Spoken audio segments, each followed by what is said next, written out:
बिस्मिल्लाहिर्रहमानिर्रहीम। अस्सलाम वालेकुम। आज की इस वीडियो में हम डिस्कस करेंगे सेकेंडरी स्कूल टीचर की टेस्ट प्रिपरेशन के लिए केमिस्ट्री के कुछ इंपॉर्टेंट एमसीक्यूज़। ये एमसीक्यूज़ 9th क्लास की केमिस्ट्री की बुक से लिए गए हैं।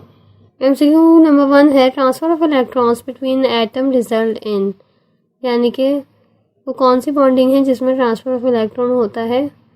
ऑप्शन ए है आयोनिक बॉन्डिंग, ऑप्शन बी है कोवलेंट बॉन्डिंग और ऑप्शन सी है मेटालिक बॉन्डिंग। इसका करेक्ट आंसर है ionic bond.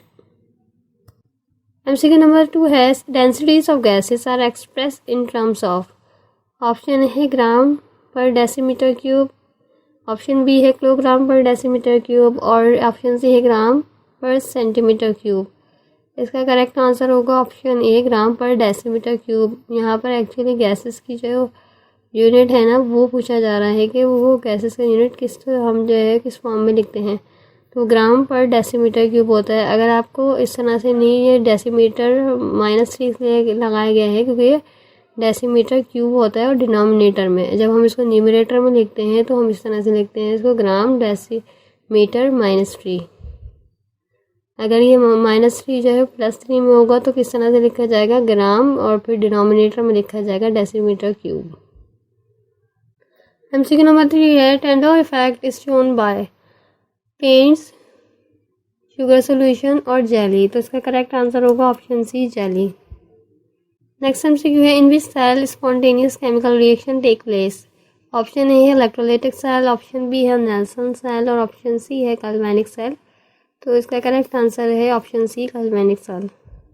Next one is bond represent in CH4 molecule is, यानी कि मीथेन में जो बॉन्ड होते हैं वो किस नेचर के होते हैं, आयोनिक, कोवलेंट या coordinate covalent bond.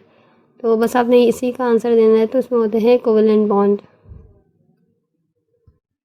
Next MCQ है 1 atmospheric pressure is equal to how many pascals. तो इसका करेक्ट आंसर है 1,1325, यानी कि ऑप्शन बी। नेक्स्ट MCQ है which of the solution contain more water. Option A है 2 मोलर, ऑप्शन बी है 3 molar, option C है 0.25 मोलर, यानी कि 0.2 मोलर। तो इसको आपने कॉन्सेप्ट से समझना है कि जिसकी मोलैरिटी ज़्यादा है तो उसमें वाटर कम होगा, यानी कि सबसे ज़्यादा वाटर किस में होगा, जिसकी मोलैरिटी सबसे कम है। तो सबसे कम मोलैरिटी वाला यहाँ पर कौन है, ऑप्शन सी, यानी कि 0.25 मोलर जो है इसमें सबसे ज़्यादा वाटर होगा। नेक्स्ट MCQ हमारे पास है in redox reaction between zinc and hydrochloric acid the oxidising agent is dash, यानी कि रिडॉक्स रिएक्शन जब कराया जाएगा जिंक और हाइड्रोक्लोरिक एसिड के दरमियान तो ऑक्सीडाइजिंग एजेंट कौन होगा। ऑप्शन देख लेते हैं। सबसे पहले हम इसके ऑप्शन देख लेते हैं। फर्स्ट ऑप्शन है जिंक, देन सेकंड है हाइड्रोजन का पॉजिटिव आयन और ऑप्शन सी है क्लोराइड आयन। अब इस रिएक्शन को हम देख लेते हैं पहले कि रिएक्शन होगा किस तरह से। जब जिंक जो है HCl के साथ रिएक्ट करेगा तो हमारे पास प्रोडक्ट क्या मिलेगी, zinc chloride and hydrogen gas.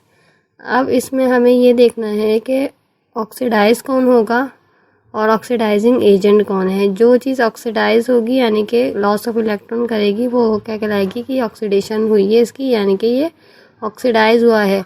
और दूसरी चीज़ जो कि ऑक्सीडाइज नहीं हो रही है वो क्या कहलाएगी, ऑक्सीडाइजिंग एजेंट।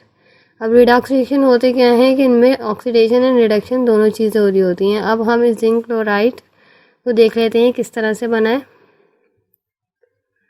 हम इस रिएक्शन में देख सकते हैं कि जिंक जो है वो रिएक्टेंट में जो है उसकी ऑक्सीडेशन स्टेट क्या है, 0, और प्रोडक्ट में जो है वो जब जिंक क्लोराइड बन गया तो जिंक पर आ गया है +2 चार्ज, यानी कि जिंक ने अपने इलेक्ट्रॉन जो है वो लूज़ कर दिए हैं और +2 चार्ज आ गया, यानी कि ऑक्सीडेशन हो गई है जिंक की।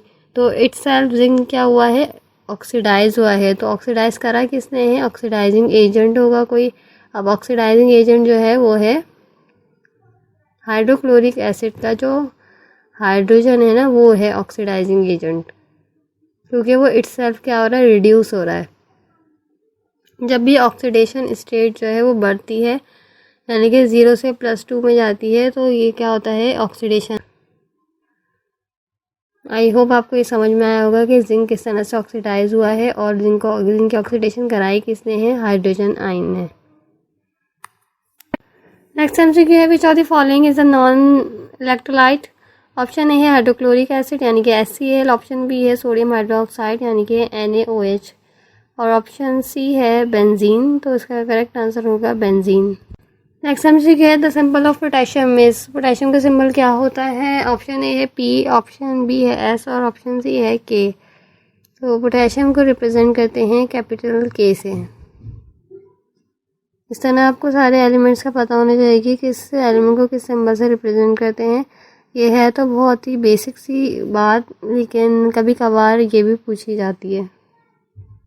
नेक्स्ट MCQ है the symbol of calcium oxide is, यानी कि कैल्शियम ऑक्साइड को किस तरह से रिप्रेजेंट करते हैं। ऑप्शन देख लेते हैं हम। कैल्शियम CaO2 यानी कि कैल्शियम, एक कैल्शियम और 2 ऑक्सीजन। देन ऑप्शन बी है CaO और ऑप्शन सी है CaCO3 यानी कि कैल्शियम कार्बोनेट। तो इसका करेक्ट आंसर होगा ऑप्शन बी CaO। CaO जब होता है ना तो उसे हम कहते हैं कैल्शियम ऑक्साइड और CaCO3 को हम कहते हैं कैल्शियम कार्बोनेट। नेक्स्ट MCQ हमारे पास the maximum number of electron present in K shell is. Option A है 2, ऑप्शन बी है 4, ऑप्शन सी है 8। तो इसका करेक्ट आंसर होगा 2। अब आपने इसको याद नहीं करना, आप इसको कैलकुलेट भी कर सकते हैं। इसका फॉर्मूला होता है 2n की पावर 2। अब n पे क्या लिखना होता है? हमें n पे लिखना होता है नंबर ऑफ शेल। अब जैसे कि K शेल जो है वो पहला शेल होता है, तो इसमें हम पुट कर देंगे n की जगह 1। तो जब हम 1 का स्क्वायर करेंगे तो 1 आएगा। देन 1 को 2 से मल्टीप्लाई करेंगे तो नंबर ऑफ इलेक्ट्रॉन आएंगे 2। अब K से आगे जो सेकंड शेल होता है L, तो L जब हमें L के number of electrons find out करने होंगे तो हम n की जगह 2 पुट कर देंगे। तो 2 जब हम पुट करेंगे तो 2 पे स्क्वायर होगा तो 2 2 4 आ जाएगा। 4 को हम 2 से मल्टीप्लाई करेंगे तो क्या हो जाएगा? 4 2 8, यानी कि सेकंड शेल में मैक्सिमम नंबर ऑफ इलेक्ट्रॉन होंगे हमारे 8। इसी तरह थर्ड शेल के लिए हम यहाँ 3 पुट कर देंगे n की जगह, तो 3 का स्क्वायर क्या होगा?